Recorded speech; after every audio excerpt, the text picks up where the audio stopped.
संजय राऊतच्या बोलण्यात काही तथ्य नाही, त्यांना फक्त लिहून पिक्चर बनवायचा आहे. संजय शिरसाटांची राऊतांवर टीका.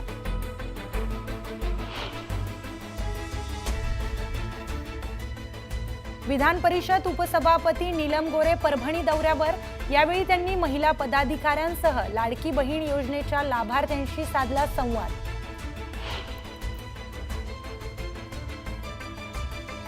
पालघरमध्ये शिवसेनेनं भाजपला मोठा धक्का दिलाय. माजी आमदार आणि भाजपचे माजी विधानसभा संघटक अमित घोडा यांनी एकनाथ शिंदेंच्या उपस्थितीत शेकडो कार्यकर्त्यांसह प्रवेश केलाय.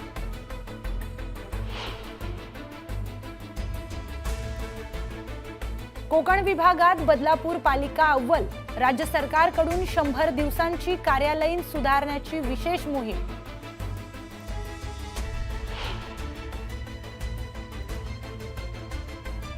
पावसाळ्यात बदलापूरकरांना महापुराचा धोका वाढला. शहरातून वाहणाऱ्या नदीपात्रात भराव टाकल्यानं पुराचा धोका वाढला.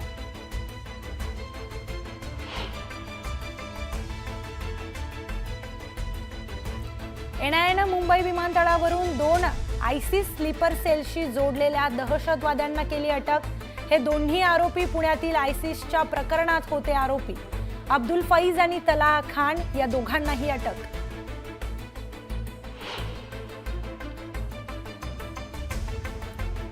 छत्रपती संभाजीनगर तहसील कार्यालयाच्या आवारात लाचखोरांवर कारवाई.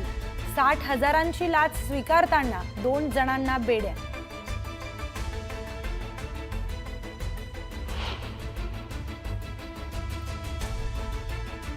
नागपुरातील एक महिला काश्मीरच्या कारगिलमधून बेपत्ता.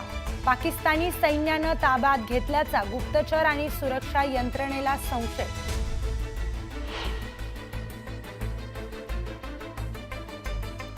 वसई विरारमध्येही अवकाळी पावसाची जोरदार हजेरी. उकाड्यानं हैराण झालेल्या नागरिकांना काही अंशी दिलासा.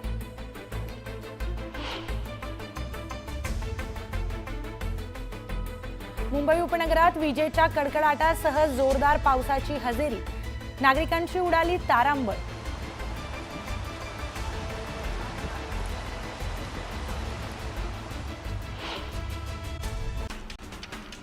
पाकिस्तानच्या खोटारडेपणाची पोलखोल करण्याकरता भारत सरकारने विशेष योजना आखली आहे. मोदींच्या नेतृत्वाखाली केंद्र सरकारकडून 7 खासदारांचं शिष्टमंडळ तयार करण्यात आलंय. यामध्ये काँग्रेसचे खासदार शशी थरूर, राष्ट्रवादीच्या खासदार सुप्रिया सुळे यांचा समावेश आहे. होय, भारताने पाकिस्तानवर हल्ला केला होता असं वक्तव्य पाकिस्तानचे पंतप्रधान शहबाज शरीफ यांनी केलंय. त्यांनी तसं कबूलच केलंय. युद्धजन्य स्थितीत स्विमिंगमध्ये व्यस्त असल्याचं वक्तव्य शहबाज शरीफ यांनी केलं. त्यांच्या या वक्तव्यानं शहबाज शरीफ यांची पुन्हा पोलखोल झाली आहे. अमेरिकेच्या राष्ट्राध्यक्षांच्या हस्तक्षेपामुळे मोठी आपत्ती टळल्याची कबुली पाकिस्तानने दिली आहे. पाकिस्तानचे पंतप्रधान शहबाज शरीफ यांचा एक व्हिडिओ व्हायरल होतोय. यात अमेरिकेचे राष्ट्राध्यक्ष डोनाल्ड ट्रम्प यांचे त्यांनी आभार मानले. ट्रम्प यांच्या हस्तक्षेपामुळे दक्षिण आशियात मोठे युद्ध टळलं, अन्यथा मोठी हानी झाली असती असं शरीफ म्हणाले. महायुती सरकारला 6 महिने पूर्ण झालेत, पण तरीही मंत्रिमंडळातील 5 मंत्र्यांना खासगी सचिव मिळाले नाहीत. उदय सामंत, शंभूराज देसाई, संजय राठोड, गुलाबराव पाटील, मकरंद पाटलांना खासगी सचिव अजून मिळालेले नाहीत. या मंत्र्यांना खासगी सचिव कधी मिळणार हे पाहणं महत्त्वाचं आहे. केंद्रीय मंत्री अमित शहा यांच्यामुळे शिवसेना आणि भाजपमध्ये कटुता आली असं वक्तव्य संजय राऊत यांनी केलंय. आमचे भाजपचे संबंध चांगले होते, पंतप्रधान नरेंद्र मोदींसोबत चांगले संबंध होते, पण अमित शहा दिल्लीत सक्रिय झाले आणि भाजप आणि शिवसेनेच्या नात्यामध्ये कटुता निर्माण झाली असं राऊतांनी म्हटलंय. ईडीकडून अटक होण्याआधी मला एकनाथ शिंदेंचाही फोन आला होता असा दावा संजय राऊत यांनी केलाय. एकनाथ शिंदेंनी मला फोन करून मी वरती बोलू का, अमित शहा यांना सांगू का असं विचारलं असल्याची माहिती राऊतांनी दिली आहे. संजय राऊतांच्या बोलण्यामध्ये काही तथ्य नाही, त्यांना फक्त लिहून पिक्चर बनवायचं आहे असं म्हणत संजय शिरसाटांनी राऊतांवर टीका केली. भरत गोगावलेंच्या प्रतिस्पर्धी उमेदवार स्नेहल जगताप अजित पवारांच्या राष्ट्रवादी काँग्रेसमध्ये प्रवेश करणार आहेत. त्यावेळी महायुती म्हणून समन्वयातून काम करताना प्रत्येक पक्षाला आपली ताकद वाढवण्याचा अधिकार आहे, त्यामुळे इतर कुणाला काही अडचण असायची गरज नाही असं स्पष्ट मत माजी आमदार अनिकेत तटकरे यांनी व्यक्त केलं. प्रश्न नसलेला समाज निर्माण करण्यात यश मिळालं आहे, त्यामुळे खरे प्रश्न सांगायला गेल्यावर लोक आम्हाला वेड्यात काढतात. शरद पवार गटाचे प्रदेशाध्यक्ष जयंत पाटील यांनी हे वक्तव्य केलं आहे. माजी आमदार वैभव नाईकांना निलेश राणेंनी टोला लगावला. नुसत्या तोंडाच्या वाफा सोडून लोक लक्षात ठेवणार नाहीत तर नावं लक्षात ठेवतील, असं काहीतरी काम करा, असा हल्लाबोल निलेश राणेंनी केला. मंत्री गिरीश महाजन यांनी रक्तदान शिबिर राबवत जवानांप्रती कृतज्ञता व्यक्त केली. यावेळी मोठ्या संख्येने कार्यकर्त्यांची उपस्थिती होती.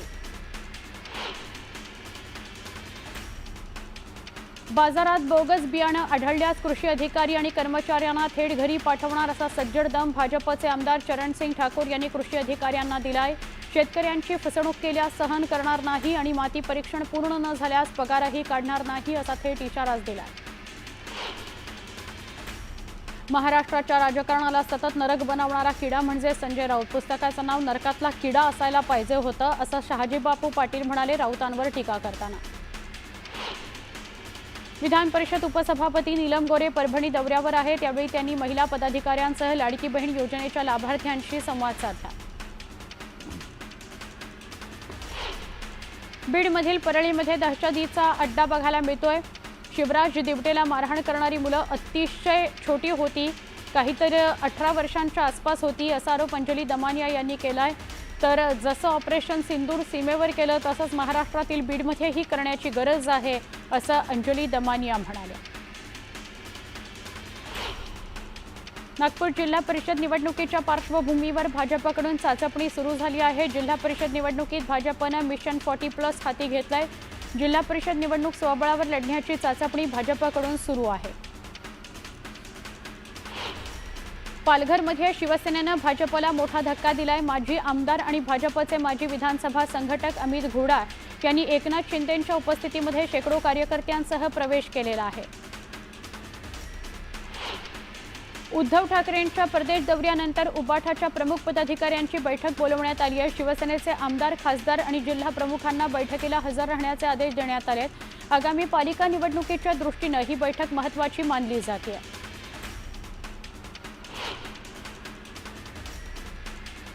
RSSचे मोहन भागवत उद्यापासून 3 दिवसांच्या नाशिक दौऱ्यावर आहेत. यावेळी नाशिकमध्ये सुरू असलेल्या पश्चिम क्षेत्राचा कार्यकर्ता विकास वर्गाला मोहन भागवत मार्गदर्शन करणार आहेत. कर्जतमधील पुरातन हनुमान मंदिराजवळ अतिक्रमण हटवण्याकरता अखंड हिंदू समाज रस्त्यावर उतरला आणि बंदची हाक देण्यात आली. यावेळी संग्राम जगताप यांनी आक्रमक इशारा दिला. प्रशासनानं कारवाई केली नाही तर हिंदू समाज स्वतः अतिक्रमण हटवेल, असा थेट इशारा त्यांनी दिला. संजय राऊत यांच्या नरकातील स्वर्ग या पुस्तकाचं प्रकाशन आज होणार आहे. या कार्यक्रमाला उद्धव ठाकरे, शरद पवार आणि जावेद अख्तर यांची प्रमुख उपस्थिती असणार आहे. पुण्यात पालिका निवडणूक भाजपनं स्वतंत्र लढावी अशी भूमिका शहरातील भाजप कार्यकर्त्यांची आहे. असं असताना केंद्रीय राज्यमंत्री मुरलीधर मोहोळ यांनी मात्र वरिष्ठांच्या कोर्टात चेंडू ढकललाय. त्यामुळे आता भाजप स्वतंत्र लढणार का, याकडे सगळ्यांचं लक्ष लागलेलं आहे. आमदार राजेश मोरे यांनी संजय राऊतांना टोला लगावला. सकाळी 9 वाजताच भोंगा वाजल्याशिवाय काही जण राहत नाहीत. ज्यांनी शिवसेना काँग्रेसकडे गहाण ठेवली, काँग्रेसच्या दावणीला शिवसेना बांधली, त्यांनी एकनाथ शिंदेंवर बोलू नये, असा हल्लाबोलही त्यांनी केला.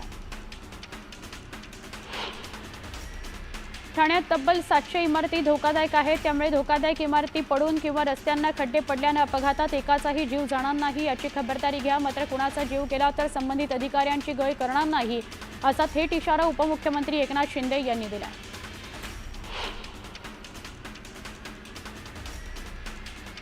कोकण विभागात बदलापूर पालिका अव्वल ठरली आहे. राज्य सरकारकडून 100 दिवसांची कार्यालयीन सुधारण्याची विशेष मोहीम राबवण्यात आली आहे. या मोहिमेत बदलापूर पालिकेनं प्रथम क्रमांक पटकावला. यंदाच्या पावसाळ्यात बदलापूरकरांना महापुराचा धोका अधिकच वाढलाय. त्याचं कारण म्हणजे बदलापूर शहरातून वाहणाऱ्या नदीचं पात्र अरुंद करण्यात आलंय. मातीचा भराव टाकल्यानं पुराचा धोका आणखीनच वाढला आहे. नागपुरातील एक महिला काश्मीरमधील कारगिल इथून बेपत्ता झाली आहे. सुनीतानं POK बॉर्डर पार केली असून तिला पाकिस्तानी सैन्यानं ताब्यात घेतल्याचा संशय गुप्तचर आणि सुरक्षा यंत्रणेनं व्यक्त केलाय. देशातील बाबासाहेब आंबेडकरांची राज्यघटना धोक्यात असल्याचं वक्तव्य माजी खासदार भालचंद्र मुणगेकर यांनी केलं. तर भालचंद्र मुणगेकर यांनी केलं, तर राज्यकर्त्यांना राज्यघटना मंजूर नसल्याचा आरोपही मुणगेकरांनी केला आहे. 11वीची प्रवेश प्रक्रिया ऑनलाईन पद्धतीनं होणारे 124 कॉलेजेसच्या पोर्टलवर नोंदणी करण्यात आली. 21,000 विद्यार्थ्यांना प्रवेश मिळणार आहे. भारतीय सैनिकांच्या ऑपरेशन सिंदूरच्या यशस्वी कामगिरीनंतर त्यांच्या कौतुकाकरता सांगलीतही तिरंगा रॅलीचं आयोजन करण्यात आलं. यावेळी आमदार सुधीर गाडगीळ यांच्या नेतृत्वात तिरंगा रॅली काढण्यात आली. लोणावळ्यातील जलतरण तलाव परिसरात घाणीचं साम्राज्य निर्माण झालंय. या जलतरण तलावाची दुरुस्ती करण्याची मागणी शरद पवारांच्या राष्ट्रवादी काँग्रेसनं केली.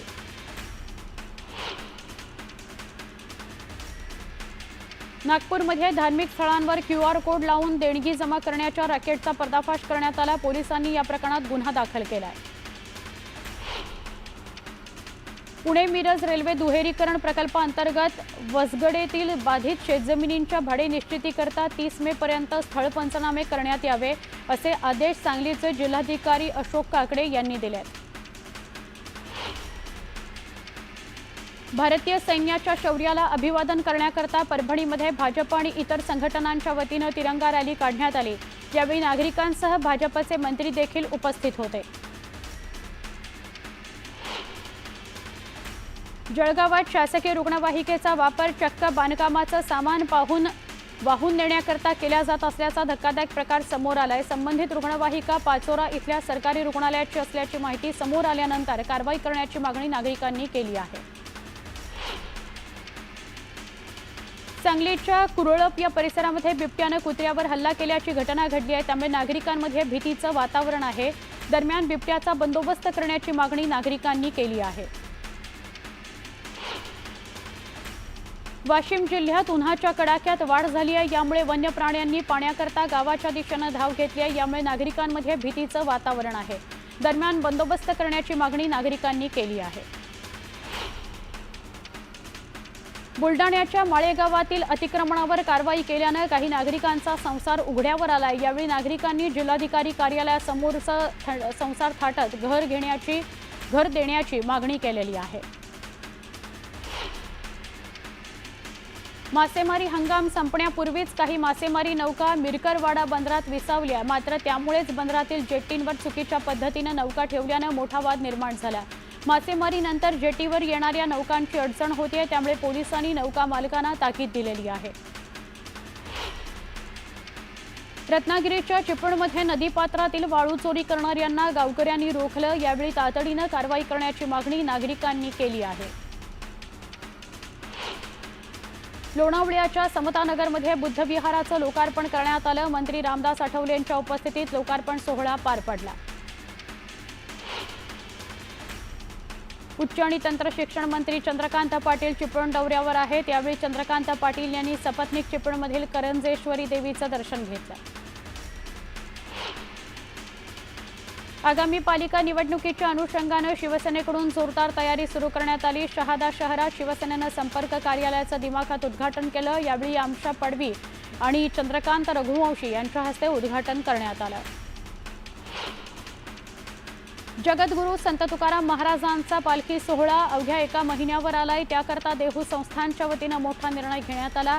आषाढी वारीचा पालखी रथ ओढण्याकरता आता बैलजोडी खरेदी करणार आहेत. त्यामुळे बैलजोडीचा मान इतरांना देण्याची परंपरा खंडित झालेली आहे. चिपळूण गुहागर महामार्गावरील पाचाड इथं रस्त्यालगत गवारेड्यांचा कळप आल्यानं वाहन चालकांची एकच तारांबळ उडाली. यावेळी मानवी वस्तीत घुसण्याचा प्रयत्न केल्यानं नागरिकांमध्ये भीतीचं वातावरण आहे. गोंदिया जिल्ह्यातील राष्ट्रीय महामार्गावर मोठ्या प्रमाणात भेगा आणि खड्डे पडले. त्यामुळे महामार्गावरून प्रवास करणं धोकादायक बनलंय. भेगा आणि खड्ड्यांमुळे अपघाताच्या प्रमाणातही वाढ झाली आहे. कंत्राटदारानं बांधकामात दुर्लक्ष केल्याचा आरोप नागरिकांनी केला. अलिबाग तालुक्यातील विद्यानगर परिसरामध्ये मूकबधिर मुलांच्या शाळेचं काम सुरू आहे. मात्र काम संथगतीनं सुरू असल्यानं मुलांना भाड्याच्या खोलीत शिक्षणाचे धडे गिरवण्याची वेळ आली आहे. जिल्हा परिषदेकडून शाळेकरता 2,46 लाखांचा निधी मंजूर केल्यानंतरही काम अर्धवट असल्यानं पालकांनी संताप व्यक्त केला. सोलापूर जिल्हा नियोजन समितीच्या बैठकीत लोकप्रतिनिधींनी आरटीओ आणि पोलीस विभागाच्या गैरकारभाराचा पाढा वाचला. आरटीओ अधिकाऱ्यांकडून शेतकऱ्यांची लूट सुरू असल्याची आमदारांनी तक्रार केली. गोंदियातील खमारी इथल्या तलावात जनावरं धुवायला गेलेला एका 15 वर्षाचा मुलगा पाण्यात बुडाल्याची घटना समोर आली आहे। या घटनेची माहिती मिळताच प्रशासनाकडून युद्धपातळीवर शोधकार्य सुरू आहे। पिंपरी चिंचवड पालिकेकडून अनधिकृत बांधकामांवर हातोडा चालवण्यात आला। इंद्रायणी नदीपात्रात उभारलेले 29 टोले जंग बंगले जमीनदोस्त करण्याची कारवाई करण्यात आली। देहुगावमधील इंद्रायणी नदीत कुटुंबासोबत पोहण्याकरता गेलेल्या 13 वर्षाचा मुलाचा बुडून मृत्यू झाला। काही काळ शोध मोहीम राबवल्यानंतर चिमुकल्याचा मृतदेह हाती लागला। संत तुकोबांच्या देहूतील मुख्य मंदिरामध्ये विठ्ठल रुक्मिणीला चंदनउटी लावण्यात आली। यावेळी फुलांची सजावट करण्यात आली। वातावरणातील बदलामुळे मूर्तीला थंडावा मिळाला, याकरता चंदनउटीचा लेप लावण्यात आला।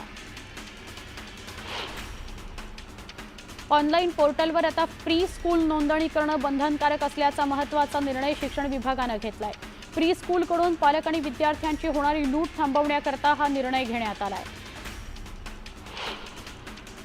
जळगावच्या तरसोद पाळधी बायपास महामार्गाच्या कामाकरता ठेकेदाराकडून अवैध पद्धतीने उत्खनन करत गौण खनिजाचा वापर केला जातो, असा आरोप नशिराबादच्या माजी सरपंचासह ग्रामस्थांनी केला आहे। या प्रकरणी त्यांनी जिल्हा प्रशासनाकडे तक्रार देखील केली आहे। कोयना प्रकल्पातून 15 मार्च ते 14 मे 2025 या 2 महिन्यांमध्ये रेकॉर्ड ब्रेक अशी तब्बल 692.68 दशलक्ष युनिट जादाची वीज निर्मिती झाली आहे। कोयनातील पाणी पूरस्थितीला कारणीभूत ठरू नये म्हणून धरणातील शक्य तेवढं वीज निर्मितीसाठी पाणी वापरण्याचं नियोजन करण्यात आलेलं आहे। वसई विरारमध्ये अवकाळी पावसानं जोरदार हजेरी लावली, त्यामुळे उकाड्यानं हैराण झालेल्या नागरिकांना काही अंशी दिलासा मिळाला। मात्र वीज पुरवठा खंडित झाल्यानं नागरिकांचे हाल झाले।